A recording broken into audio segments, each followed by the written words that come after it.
I'm going to talk about it's your time and to use your time wisely. It's your time and to use your time wisely. I have a quote that I want to speak from that it triggered some thinking and it kept me up for quite a while. And if you're one of those individuals who believe in synchronicity, that there's a saying that when the student is ready, the teacher will appear. And one of the exciting things about what I do now, you learn, you earn, you pass it on, that I'm training other speakers. I've been speaking for a very long time, 52 years. And I love it. I still do. I love motivating people. I love encouraging people. I love making people laugh. I really do. I remember when I think I was in the 5th grade, and I was performing for the kids in the class that I was in, and the teacher said, you know, one day you could be a comedian. She came in, she didn't even punish me because she was outside the hall cracking up herself and got other teachers to come and watch me. I had a little routine. But laughter is important because the life things are tracking us. They're things that are stalking us. They're things that's trying to rob us of our happiness. And we're in a good place right now. Just think about this. The air, it breathes better. I mean, there's no drama. I'm not waking up in the morning and saying, did anything happen today? Listen, and we want to maximize this moment. It's your time. Maximize this moment. Take advantage of it. We just got through some stuff and we're still here, and you want to take advantage of it. See, here's the thing. We're here to take advantage of the time that we have been given. Herein, my Father, glorify that ye bear much fruit. This is a time that we want to be very productive and very fruitful, because this is a different landscape. This is a different environment. It's your time. This is my time. Let me include me in that as well. Yes, and so now nobody's going to bring anything to you, just put it in your lap and say, do something with this. No, commit thy work. See, you got to work for it. See, if you're not willing to work, nothing works. You could be given the best opportunity in the world and just have it laid out before you. And if you're not willing to work, nothing works. I remember I went to see a friend of mine, and he was living on Miami Beach. His brother picked me up for me to go see this brand new home that he had bought on Miami Beach. Now we're coming over from Liberty City. And so and both are like 4 or 5 years older than I was at the time. But I remember this ride across the Venetian Causeway. He had this big, beautiful home. And as he took us around this big, beautiful home that was just completed, his brother asked him, said, man, because they never spent much time with each other, he said, how did you get something like this? And the older brother said, by a lot of hard work. And the younger brother looked around and said, I'm not willing to do that. Did you hear that? I'm not willing to do that. And then we had lunch and we drove back across the Venetian Causeway, going back to the life that we were living, which was not a good life. We were surviving. And I just kept reverberating in my head what he said. I'm not willing to do that. See, when you look at people, for the most part, wherever you find yourself, that's where you made a decision to be. Because based upon how much work are you willing to put in to change your situation? And when I look at myself, people always ask me like there's some magical response. How did you go from just coming from Liberty City and over town here in Miami and selected to be the Golden Gavel Award from Toastmasters or the CPAE Award, the highest award from the National Speakers Association, or selected one of the top 5 speakers in the world? I was willing to work. Most people aren't willing to do that. They have people all over the world that have to select who that person will be that will be in that elite group of the top 5 in the world. General Norman Schwarzkopf, Lee Iacocca, Robert Schuller. He had a television program, all right? And myself and Paul Harvey. He had a nationally syndicated radio show. I didn't have any of that. But I was working. Those people who had to cast a vote, they saw me at some time because I was moving. I want you to write this down. Keep it moving. I learned that from my mother. It was not unusual when you came home to Mamie Brown's house and we had a little small house. It was not unusual that the furniture would be reconfigured. And I wondered, how did Mama do that with such limited space? How was one thing, but why? She was always changing things up.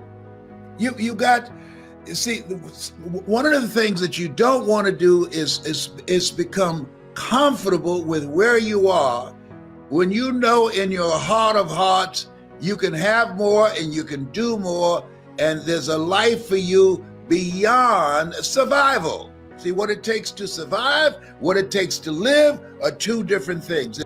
And I just felt, I don't know where that came from, that I can do more. Here's what I did know, that where I was, that didn't work for me.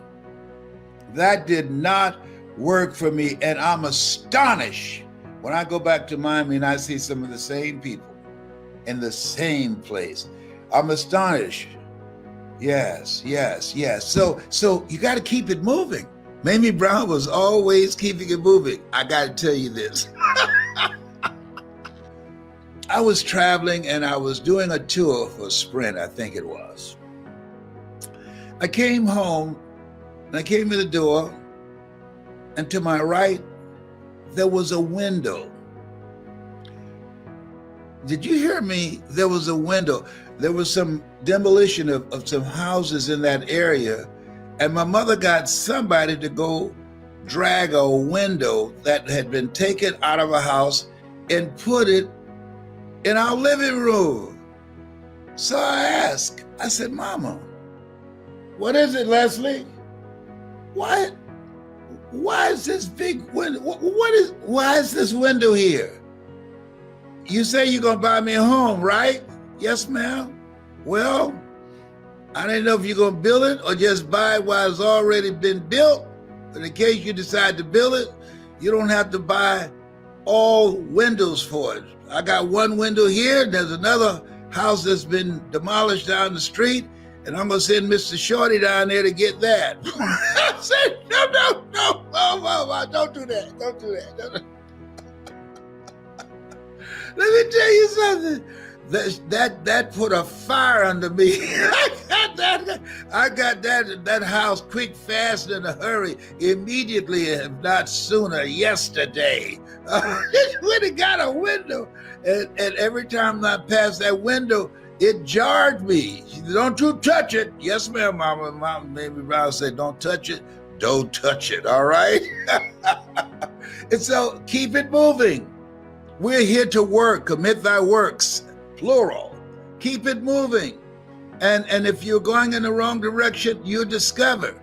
But keep it moving. This is no place to stand still. This is an incredible opening here. And all good times have an expiration date, just like the bad times. but keep it moving. And then when you are going through some stuff during the challenging times in your life, if you keep it moving, you'll get out faster. I'm telling you, if you keep it moving, you'll get blessings out of nowhere. Listen to me, out of nowhere. Activity, working, doing the best you can. It activates your angels to give you blessings that you did not even know. I got a phone call the other day, and it was a jaw dropper. I said, "Count me in," and it just came out of nowhere. But it was because of the work that I've been doing. This man said, I've been listening to you for a long time. I've been going through some stuff for years, and I heard you and you brought me out, and I want to do something special for you. I want to bless you. I'm saying to you, you have the opportunity to be a blessing to somebody. I'm thinking about the fact that each day that we wake up, as Orrin Hudson would say, it's the best day of your life. You get up with that kind of mindset. I'm encouraging you to do that. Today, when somebody asks you, "Hey, child, how you doing?" It's the best day of my life. Is that right? What, you caught the lottery? No, it's the best day of my life. I'm telling you. Yes, it is. What makes it the best day of your life? The fact that I'm here. You don't believe it's the best day? Try missing one.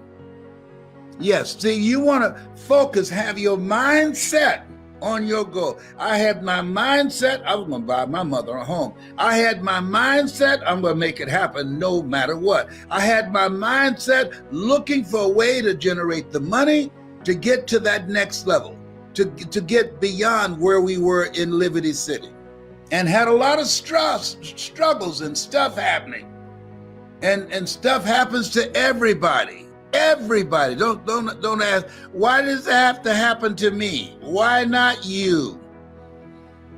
You want to give us some names or some emails? And don't go around telling everybody. 80% don't care, and 20% glad it's you and not them.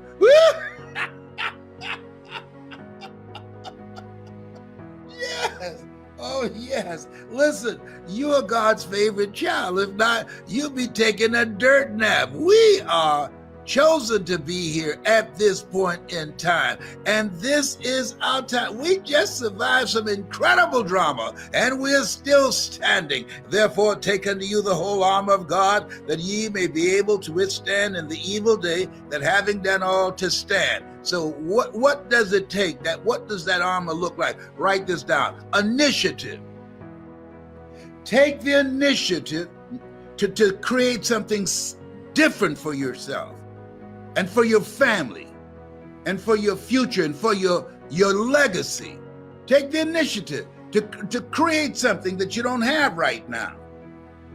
Yeah, initiative. See, most people not talking about initiative. Here's something else that part of that armor is. Ambition. That just the unwillingness to settle. I'd like, there was Bill Withers, he had a song years ago, "Use me, baby." Use me up. You want life to use you up.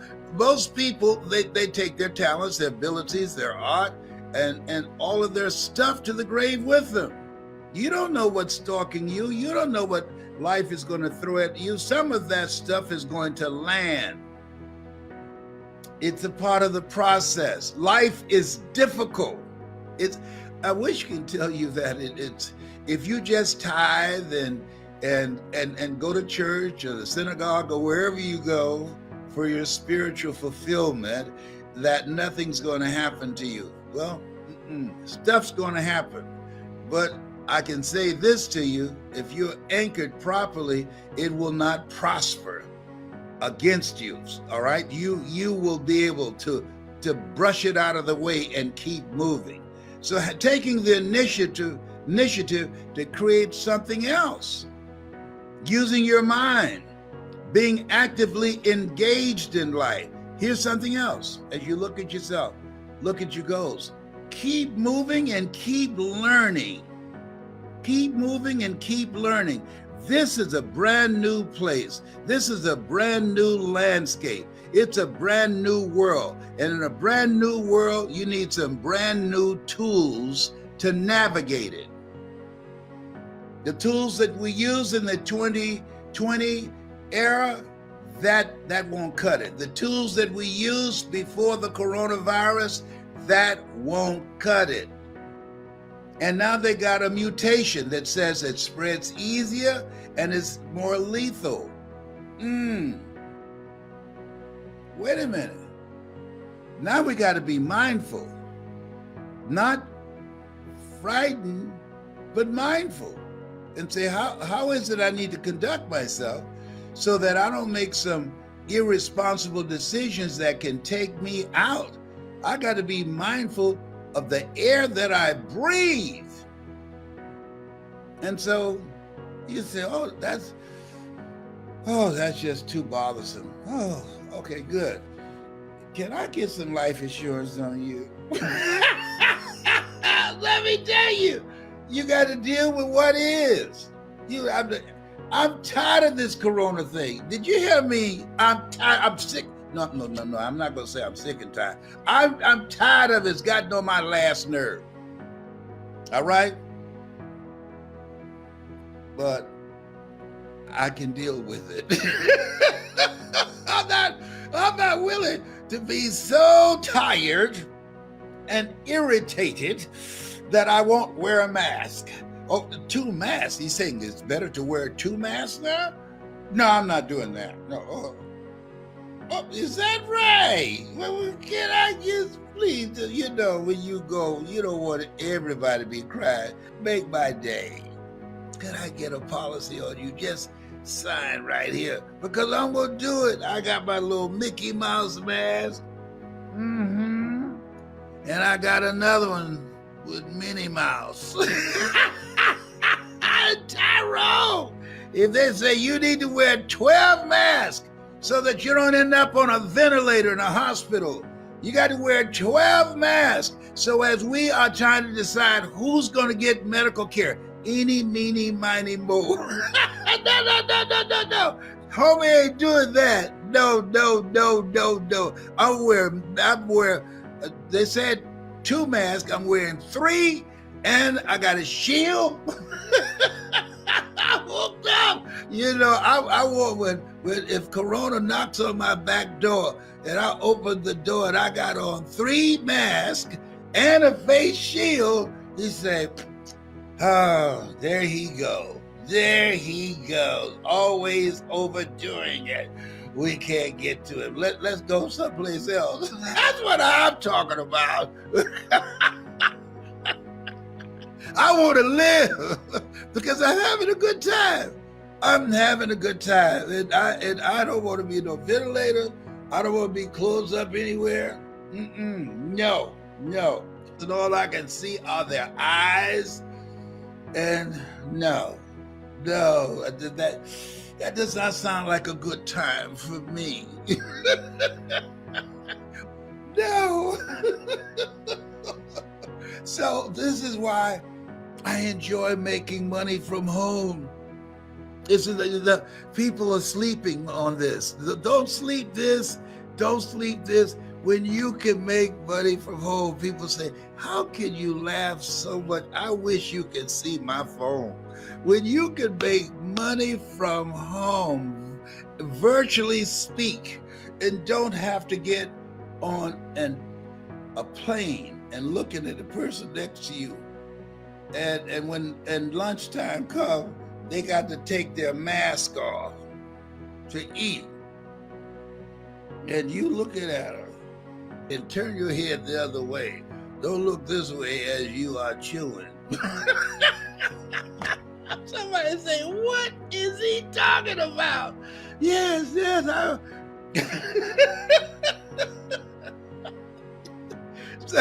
So you want to take the initiative to create something different for yourself. You want to practice social distancing from people and the refrigerator. You want to go all out to take the steps that you need to take to keep you here longer, to add life to your years as well as years to your life. Does that make sense? Here's something else. Create special moments. When I come to speak to you at this time, it's special to me. I love you, yes I do. I love you, oh how I do. I love you, yes I do. I love you, oh how I do. Been taking lessons. I'm coming for you. Oh, behave. What a voice. He sounds so much like Nat King Cole. Whoa, that's another ticket. You can't handle that.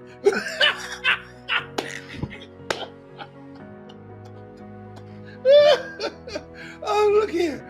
I'm going to tell you something. You can't make this stuff up. I'm going to give you. I'm going to tell you something. I don't do this often. When Gladys Knight and I were married, I decided that I wanted to sing. So she took me to a friend of hers that I would take some singing lessons from. And she was taking me through some, I guess, vocal exercises. A husband came in the back door and he spoke to us, was polite, and went in the kitchen. And he's very quiet in there. And all of a sudden we heard something, boom, boom. And we ran in the kitchen, he had hit the floor. And he had been drinking while I was in there practicing, trying to learn how to speak. Now Gladys will tell you that if you ask her, she'll tell you, how to sing. She'll tell you. And he said, "You can't sing. Give him his money back. I got drunk listening to you." That was horrible. Oh my God, that was horrible. He kept laughing. He said, "Man, you sound like you goggling razor blades." Some people are cruel. That was not nice. I didn't sing for a long time. One time I tried to sing to her, and she said, "Will you go to hell to sleep?"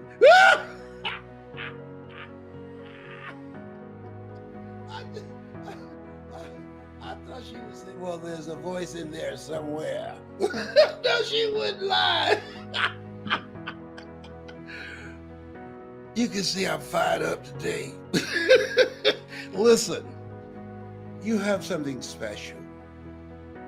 You have greatness in you. This is your time. Use this time to learn a new way of earning money. The major corporations are doing it. They have their people working from home, the majority working from home. So you want to jump on the bandwagon. People say, opportunity knocks on every door. No, opportunity stands by silently waiting for you to recognize it. This has been Mrs. Mamie Brown's baby boy. You have something special. You're God's miracle child. Some great stuff's going to happen to you today. Thou shalt decree a thing that shall be established unto you. You are a masterpiece because you're a piece of the master. Be with that. Meditate on that. And keep your eye focused on your dream. You were born to live your dreams, not your fears. God has not given us a spirit of fear, but of power and of love and of sound mind. Y'all miss my flat top, don't you? My kid and play flat top. I'm gonna grow it again because I can. Because we're gonna be talking about something that's very important in pursuit of your goals and dreams. Very important when it comes to developing yourself, your talents, your abilities, your skills. Because one of the things I'm gonna be talking about, I think, is one of the things that people don't spend enough time on. They talk about time management. You can't manage time. Everybody is 24 hours. What's most important is managing yourself, what you do with your time. People ask me all the time, how do you know so many quotes? I say, I take the time to memorize them. Hello, you think? I put the work in. I use my time differently than other speakers, other trainers, other life coaches. So I want you to think about what it is that you're doing with your time today. And you know what? If you look at it, if you really look at it, all of us are basically the same. The only difference is how you use your time. I know people who have a lot of talent in specific areas, and the difference between them and other people is the time that they put in. Listen to me. As you look at yourself, look at where you are right now in your life, the people that are going to come out on top, the people that are going to make an impact, the people that are going to achieve their goals are the people who are mindful on how they use their time. And one of the things that you have to do is practice. You have to practice being mindful and asking yourself, is this the most productive use of my time? While my friends were having a good time, while my friends were partying, and I love to party, but I spent more time working on developing myself and my skills. I spent more time with my coach, Mike Williams, who wrote the book, The Road to Your Best Stuff, than I did with my friends. Why? I like my friends, but they weren't going to pay my bills. But the things that I was going to learn from Mike as a coach, as a trainer, I could generate a lot of money. And it allowed me to be able to walk away from my job. Write this down. If you use your time correctly, you'll be able to generate walk away money. If you use your time correctly, you'll be able to generate walk away money. The average person, time is no big deal to them. How many of you know people like that? Look at it. I mean, come on now, just be honest. Even if it's you, just blink your eyes. I see you. That you know people have a lot of talent, a lot of abilities, a lot of things going for them, but they're not using their time appropriately. You don't manage time, you have to manage yourself.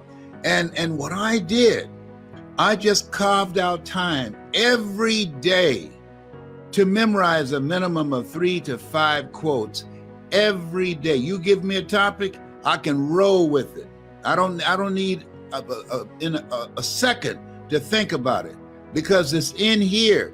I spend time working, reading, listening, and different ways in which I could use the quote to drive a point home, use the quote to create humor, use the quote to create special moments. And if you're serious, and everybody right now, everybody listening to me right now, you listening to me right now, you want to become a great presenter.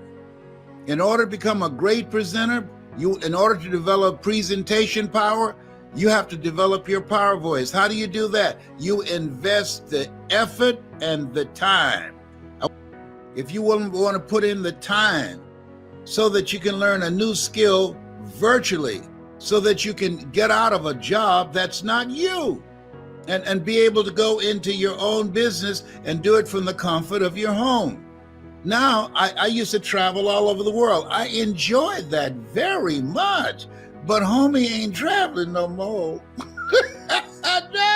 No. My buddy Tyrone, he said, no, don't do that no more. Some of y'all don't know Tyrone. Tyrone was a squirrel outside my window on the west side of my house, all right? So here's something that Shakespeare said. He said, defer no time. Delays have dangerous consequences. Let me share something with you. I remember when I had the opportunity to audition for a play at Miami-Dade Community College. Mrs. Werner was the director there, and I didn't show up on time.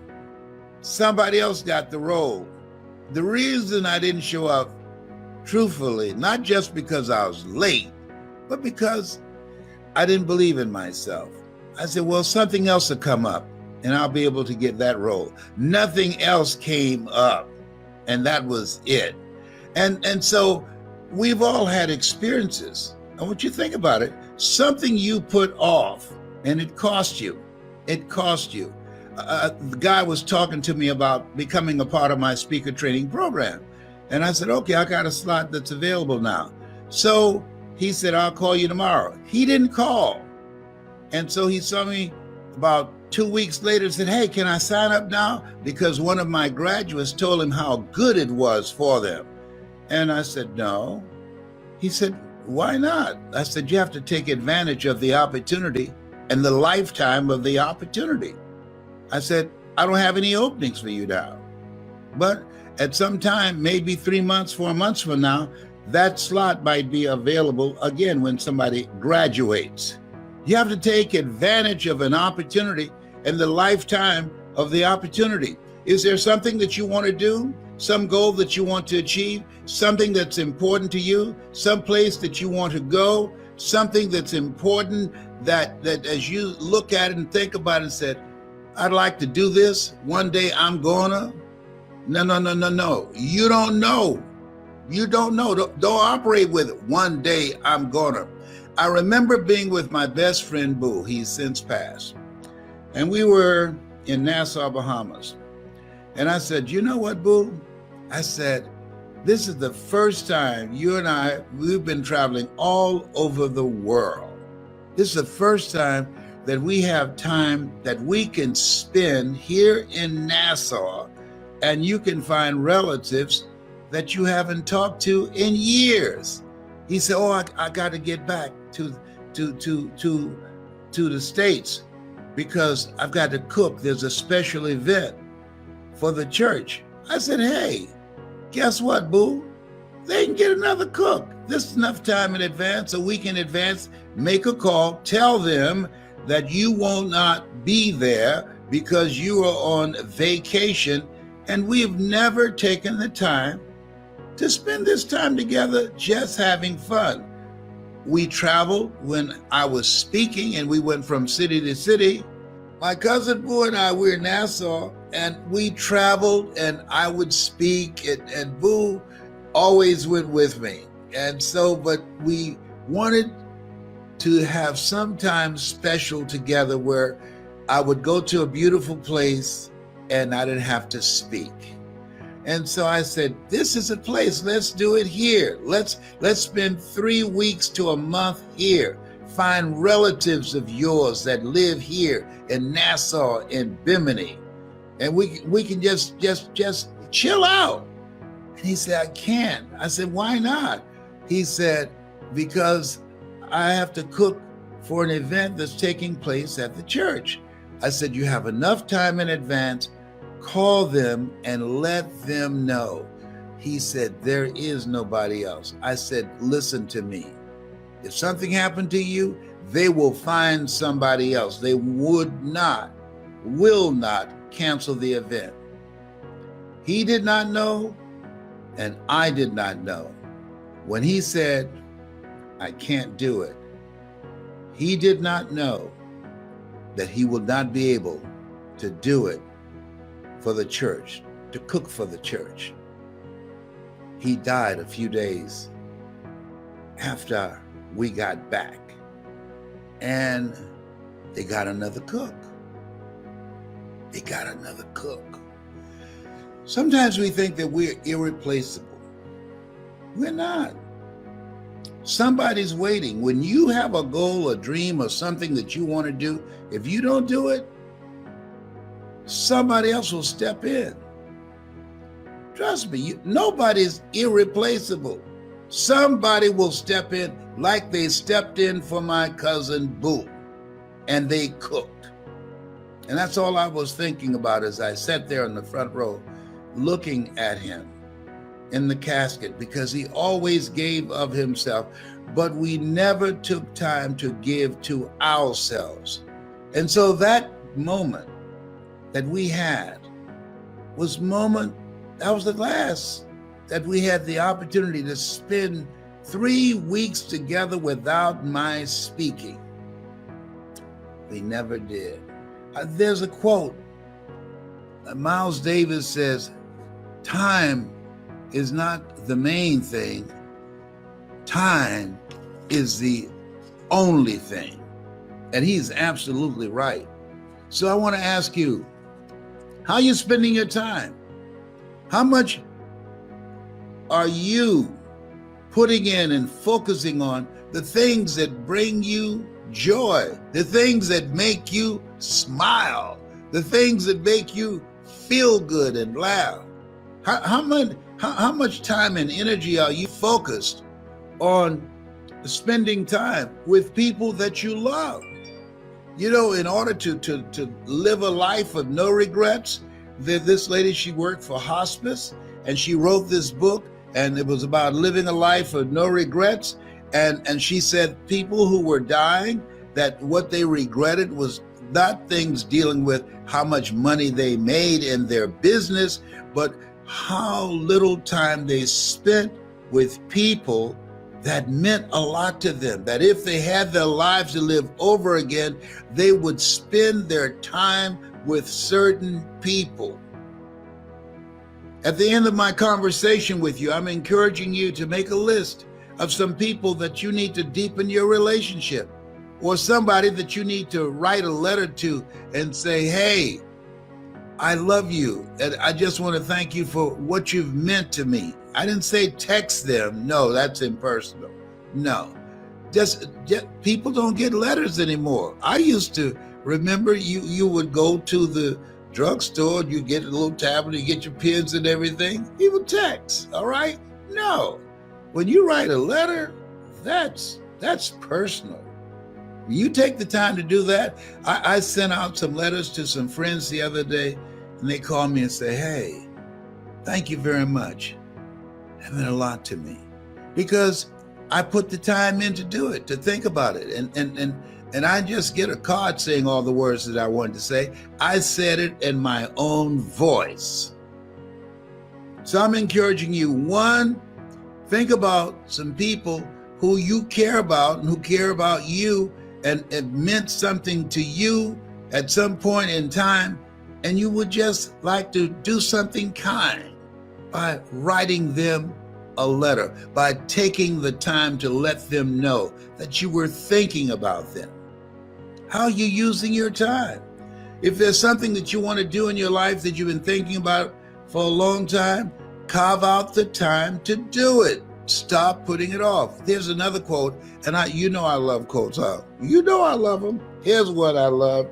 And this one says, sometimes you never know the value of a moment until it becomes a memory.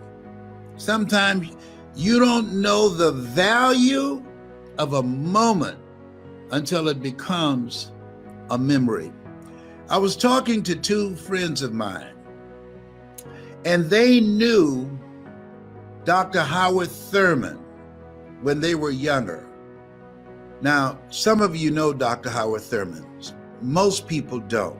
He was a mentor to Dr. Martin Luther King Jr. I was so blown away. I said, you knew Dr. Howard Thurman? Yes.